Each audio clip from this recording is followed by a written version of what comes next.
And we'll have more reports from Ashutosh on the show, but let's look at the questions that we need to ask. The Brahmaputra, year after year, it's a recurring ritual of this country. Why is it so untamable? Why are floods getting worse every year in states like Assam? Are there any solutions that can be offered at this moment? I'm joined by Sunita Narayan of the Center for Science and Environment. I'm also joined by Kishaloi Bhattacharya, academic and journalist who has been tracking Assam for years. We hope to be joined by Hemanta Biswa Sarma, the Assam minister who's on ground zero. I want to go to Hemanta Biswa Sarma because you have just come, Hemanta Da, from the areas affected. Is it worse this year than previous years, or is this an annual ritual now?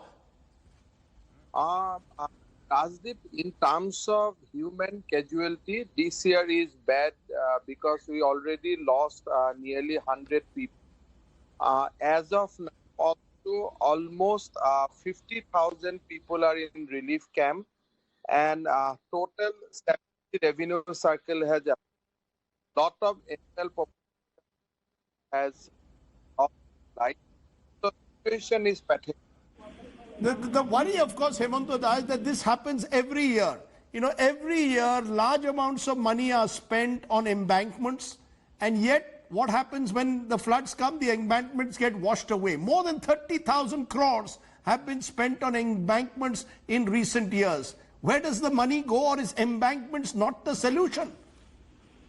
Rajdeep, this is a huge question because you know Assam topography, we are surrounded by Arunachal and Bhutan.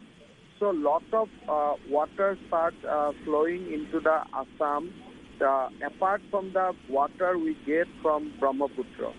So all this creates a huge problem, and we always call for scientific solution. We also believe that creating embankment is just a short-term solution. It cannot be a long-term solution because a earthen embankment cannot resist water flowing from Brahmaputra. So all along we have called for some scientific solution, but solution has not reached our hand. No, but the fact is, Hemanta Da, there are those who are saying embankments also line up, grease the pockets of local politicians. The money which is meant for embankments, actually a part of it goes to the local contractors, and this has been going on for years. The Brahmaputra is a mighty river. It's a river system. And to that extent, a river system can't be tamed by mere embankments. You said you want scientific solutions. Why have we not been able to find one, sir, in so many years?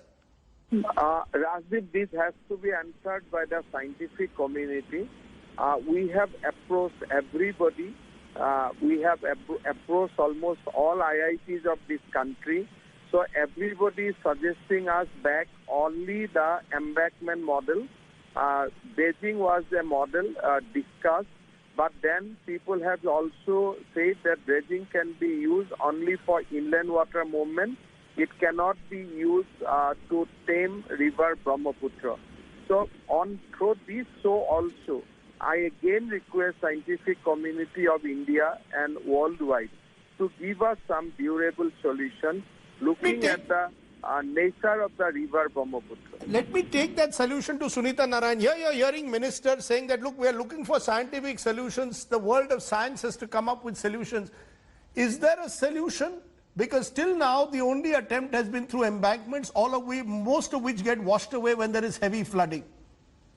No, Rajdeep, the question, and I think the minister is very anguished, and I can understand it. But the problem that the minister has today is that we are thinking in still very engineering terms. And you very rightly said when you said that to the minister that the Brahmaputra is a mighty river, and that you cannot talk about embankments. I mean, in Bihar, Kosi, we have seen the way embankments have been built, and there is corruption. That's only one part of it.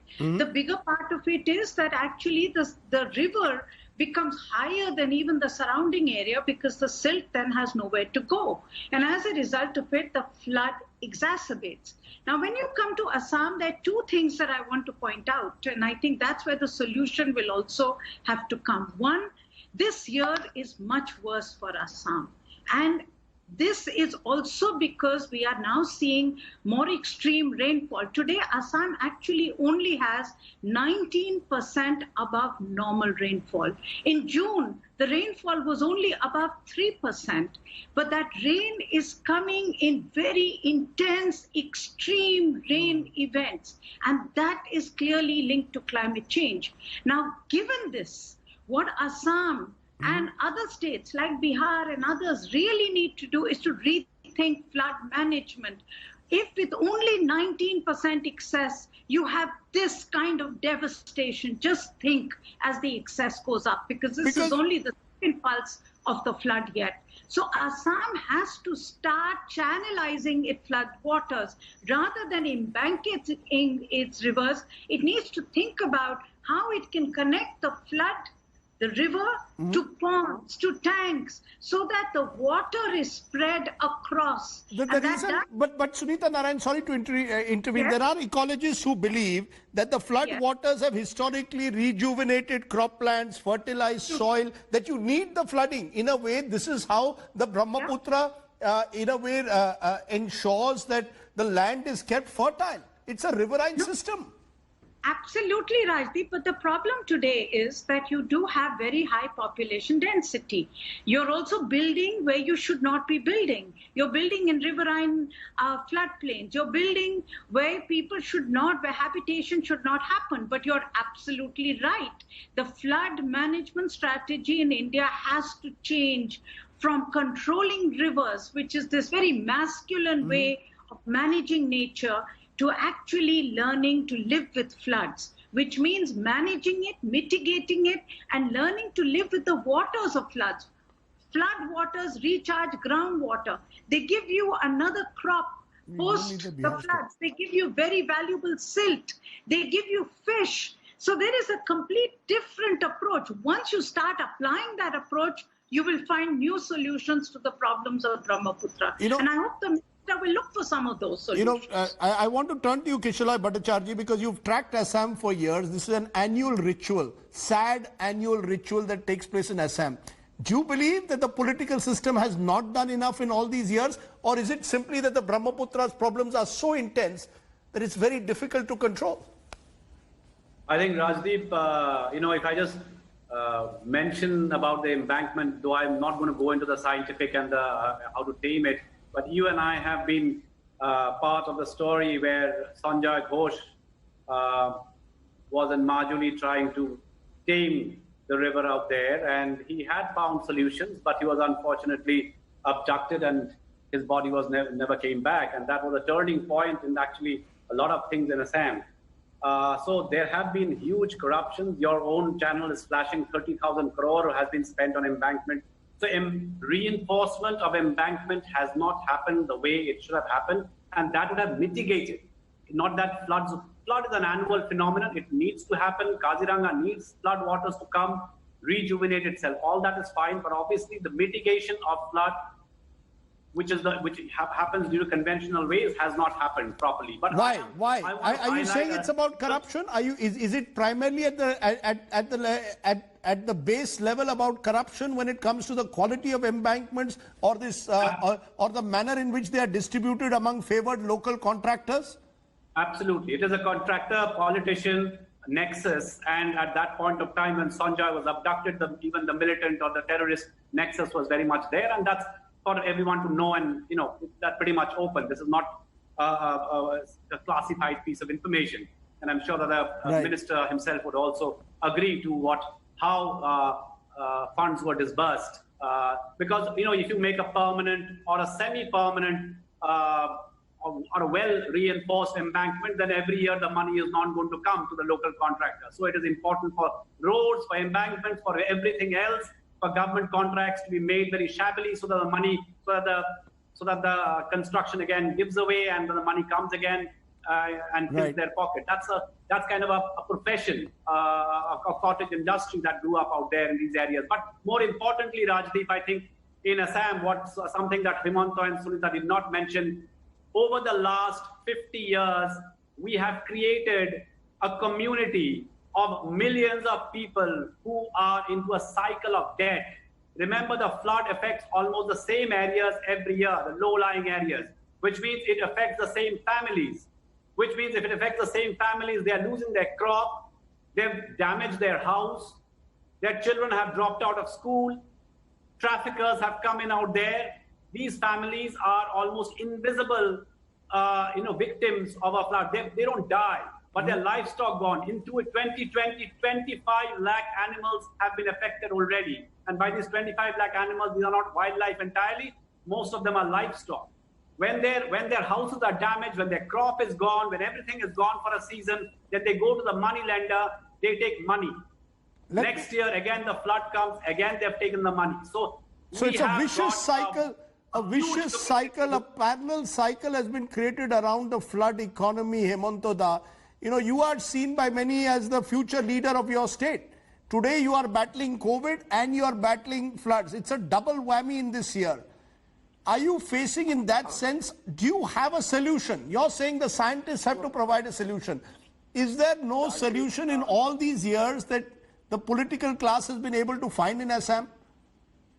No, Rajdeep, actually, I do not want to trivialize the debate that Assam flood is so simple that only local contractor and politicians are out, have created the flood. And if you kick both of local contractor and politician from the system, the Assam flood will be tamed immediately. It is not that so simple, Rajdeep. I agree with Sumi, madam, who has spoken just before both Kishala and me, that there was a long-standing debate going on in Assam that whether we should at all constructed embankment or whether we should have constructed embankment at the initial stage. Because a river like Brahmaputra, if you put the embankment in one place, then river goes 2 kilometers away and create erosion in other parts of the river. So this is a very dicey river, and by putting embankment, lot of people believe that we have obstructed the natural flow and we are creating problems. But then again, if you go and tell the people here in the state that let us manage this, let us face the flood, let us not build embankment, and whatever we have built, let us demolish it, and this water will rejuvenate our crops. These people will not accept that. Then people will believe that why not you build up embankment the way Kishala has said. But any kind of scientific manner, you do any kind of investment, any kind of embankment you create in Brahmaputra, bring the best contractor from United States of America or New Delhi, let them build. But I personally, after 19 years of politics, I have seen that it is very, very difficult to tame Brahmaputra water by constructing. I think we take the point that it's tough to tame the river, a mighty river like the Brahmaputra. But a final word from you, Sunita Narayan. Do you therefore, the minister sounds for once helpless. Hemantoda sounds helpless. He's saying, look, there's only so much we can do. Do you agree with that? No, I think Hemantoda is helpless because he is very right. The scientific community is really not thinking out of the box. I mean, his problem, I don't believe, I agree with him. Let's not trivialize this to only corruption and contractors and all the rest of it. The problem is a mindset. The problem is that if you go to an engineering college and, and Assam, if they go to IIT and ask professors there, they will come back with the state solution, embank the river. So we are not getting out of the box solutions that politicians can stand behind, governments can stand behind and try. I am not saying that we should just flood Assam. I am not saying that we should learn to live with the flood water.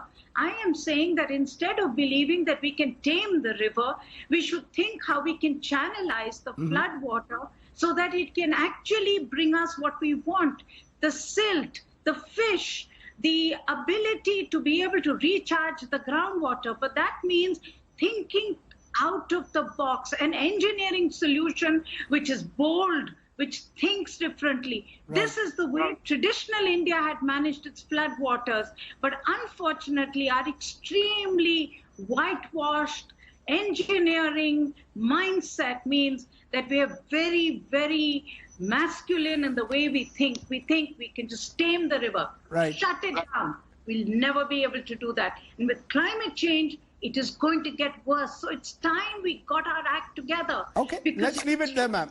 Let's leave it there. We can't live with flood waters year after year. Surely there must be solutions in the 21st century that at least can manage the flood waters better than they have over the years.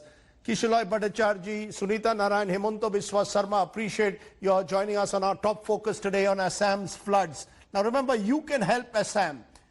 The account name, Chief Minister's Relief Fund, Assam account number on your screens, 359696600230. IFSC SBI number 00107555. Please go out and help the people of Assam. They need your help in whatever little way at the moment. Hello everyone, this is Rahul Kamal here. Hope you enjoyed this video. For the latest news and analysis, like and subscribe the India Today YouTube channel and don't forget to press the bell icon to stay updated.